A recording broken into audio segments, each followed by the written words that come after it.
Good afternoon, South Africa, and hello from Belgium. I'm Joeri, and I have two Gen Z daughters myself, aged 14 and 18.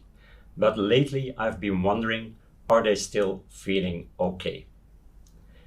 Specifically, when I was looking at the Summer Olympics last year in Tokyo, when Simone Biles, four-time gold medalist, withdrew from the finals, stating that she wanted to protect her mental health, I was wondering, how is this generation coping with stress?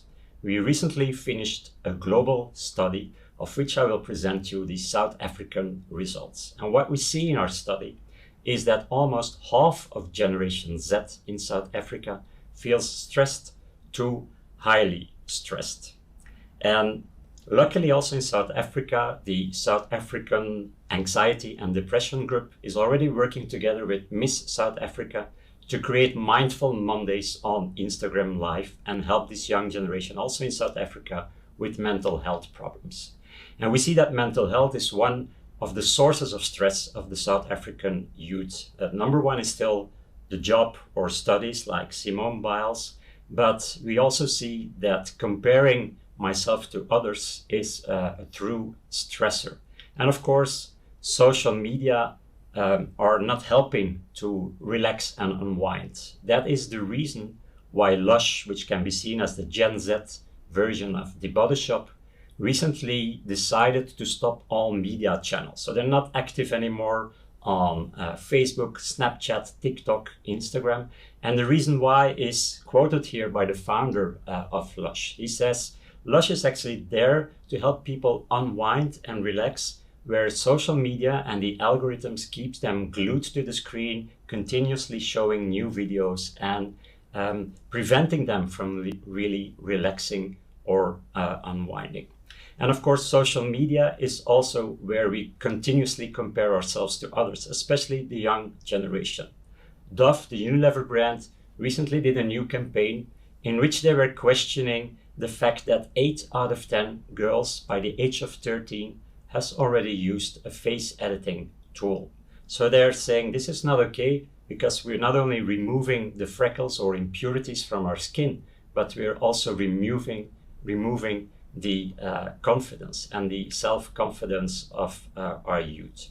And there is a confidence crisis among this young generation. 45% of Gen Z in South Africa says, I'm often lacking a confidence.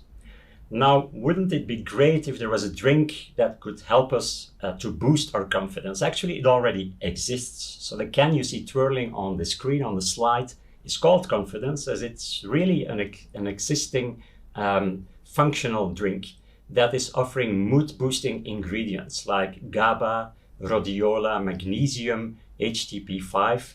And it's an alternative, you could say, for an energy drink. So instead of giving caffeine and taurine, we're boosting the mood of our youth. This is a Gen Z startup in Beverly Hills, US. Talking about startups, Gen Z actually looked at the pandemic as maybe this pause can be a fresh start for myself. And we also see that in the results of our InSites consulting study. Also in South Africa, 60% of Gen Z says, I learned a lot about myself. More than half of them says I'm even starting new hobbies or I learned some new skills and I really got the time to focus on my personal growth. And as you can see on the graph, this is significantly higher than older generations in South Africa as well. Now they're also expecting from you, from companies and from brands to help them to make this fresh new start after the pandemic. So 7 out of 10 in South Africa of Generation Z is saying, I want to pay more for brands that will support me to achieve my life goals.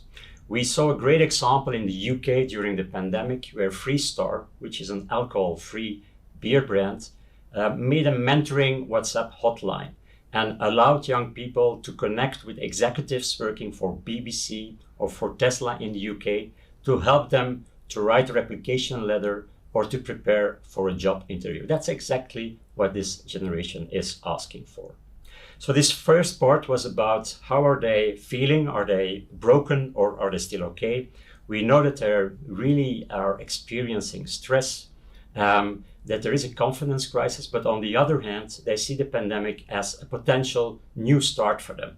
And here we can create brand relevance by offering the opportunity to coach these young people rather than to preach to them. So offering really opportunities to help them make it in life and to make great achievements. Let's move to the next topic. And it's about the wokeness. And often when we talk about wokeness and about young generations, I know Gen Xers like myself, we're a bit skeptic.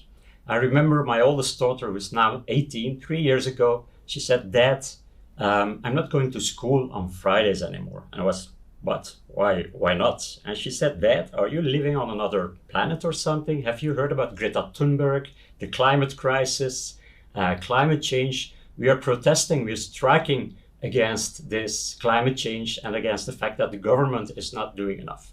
And me as a Gen Xer, I was like, "Can't you go on a climate strike on Sundays?"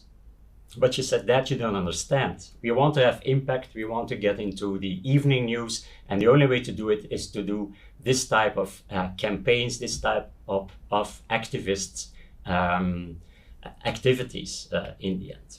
Another example of this activism we saw during the Black Lives Matter crisis in the US.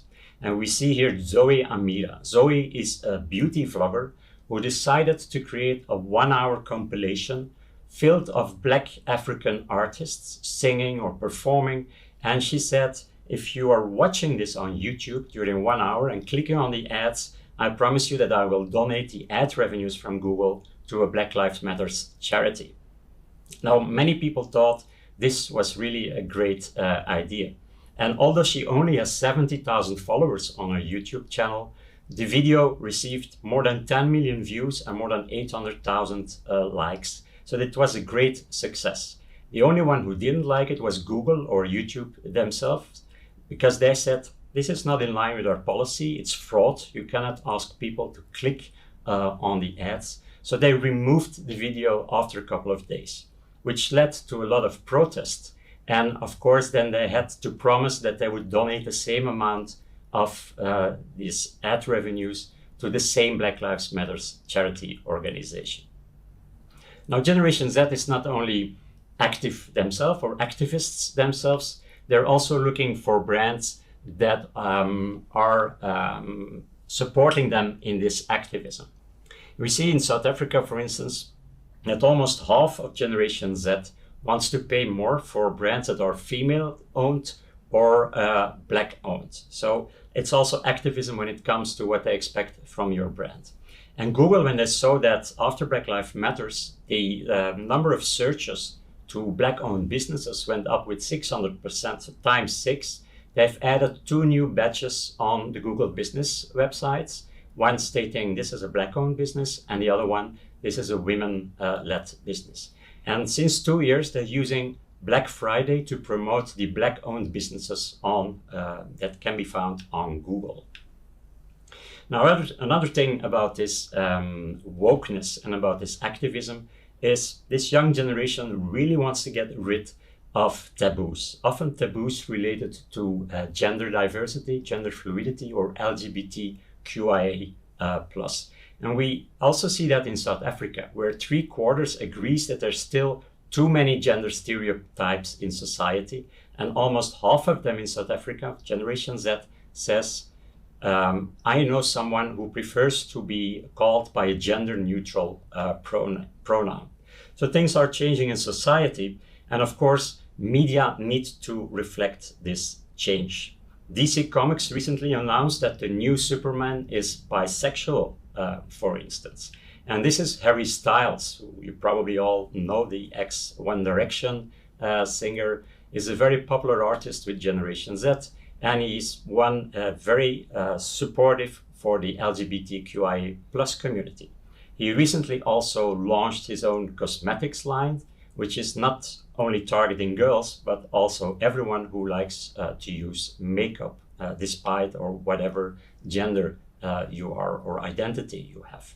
Talking about identities, when we look to virtual environments like gaming, for instance, or the Metaverse, you could also call it, we see that young people really like this gaming environment, and many of them are gaming more than older generations. And one of the things they like is that they can create different avatars. So on one day they can look like this monster to the left side of the screen, and on the other day they can look like a beautiful sportive girl in Fortnite, Roblox, or Minecraft.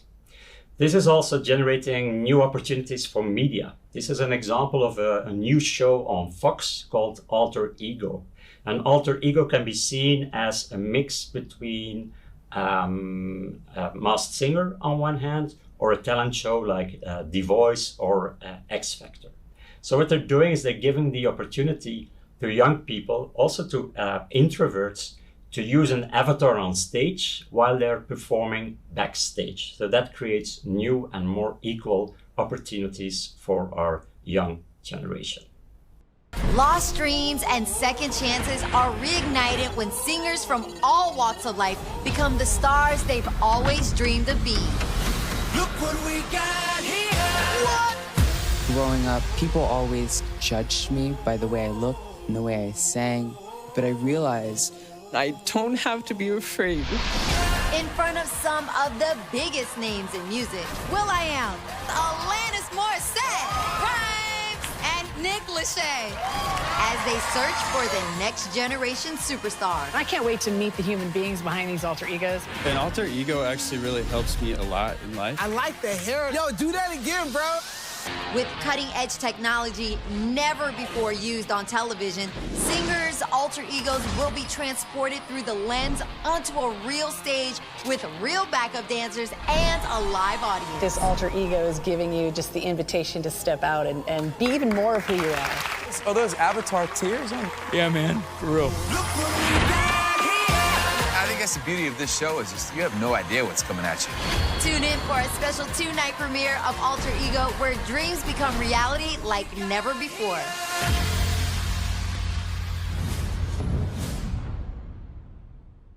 Now, this metaverse mindset, this is typically something we see reflected with the young generation because they're more used to virtual environments, they're more used to virtual communication as well. And it is also reflected even in the financial situation or the investment that this young generation wants to do.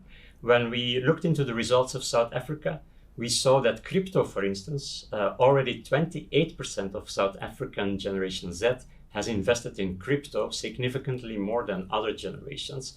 NFTs, non-fungible tokens, it's still small, especially compared to the global results. It's only 4%, but the young generation is also investing more in art and in luxury fashion brands or streetwear brands like the limited edition Nike, much more than older generations.